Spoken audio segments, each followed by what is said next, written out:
jaay sama gars yi waaw maa leen di bëggee yéen ñëpp dina am seen temps xawoon naa defaraat yaram bi moo si doon te woon quoi ñoom MBT ay West Show ay Babacar Ndour ay Malick Ndoye gars yi ñoo ma jàppoon quoi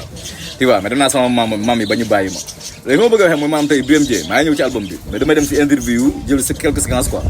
moom nee na tey ji moom fi gars yi war a toog grand yi fi ñu toog ñoom Akhlou Brick Dip Omzo dina am seen ay ngaaka fi ñu toog fa la war a toog quoi place am foofu la dina am seen te muy dëggin nag parce que BMJ moom tey ji moom Sénégal moom kenn daax ko rab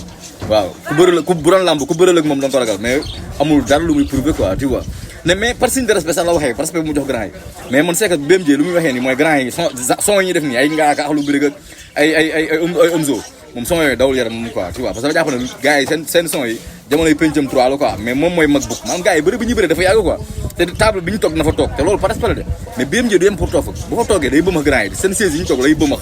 ne leen pousse leen what the fuck ak big three it is just big me ñu ko Kendrick waxoon quoi maanaam BMJ nawtul grand yi quoi tu vois war BMJ dafa ñëw fi gars yi toll woon quoi ñoom Dip di génn bés ni ki tey ay Akhlou Brick di génn seen mixtape yooyu ay sama choice ay ale dina am seen ay ngaaka di génn zinzin xulóobu xeexuñu BMJ il a cette même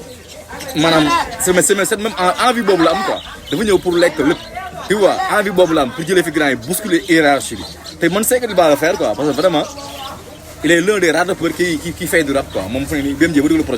projet rap lay doon man dama naan grand yële ne dañuy daw dépense ay Akhlou Brick ay ngaaka dañuy xool ay yeneen couleur musicale daw dépense mais BMJ moom day affaire bi il faut de passion maanaam passion lay demee quoi buy rap lay wane kii rappeur la tu vois donc fi gars yi tolloon fa la toll te dafa ñëw pour bousculer hiérarchie bi tu vois te day loolu day ñëw quoi loolu moom balaa 1 an 2 ans day ñëw quoi parce que il a tout mën na rap mën na voy mën na am na créativité am na swag am na fit am na lépp quoi tu vois donc loolu laa bëgg rek gars yi xam nga quoi xam ne tey BMJ dafa jox signe de respect grand yi rek mais grand yi ñu def dawatul yaramam de te xam na ne grand yi ñu ngi sukuraat quoi waaw grand yi ñoom bu ñu ay malade fu mu ne nii dañ leen a delloo seen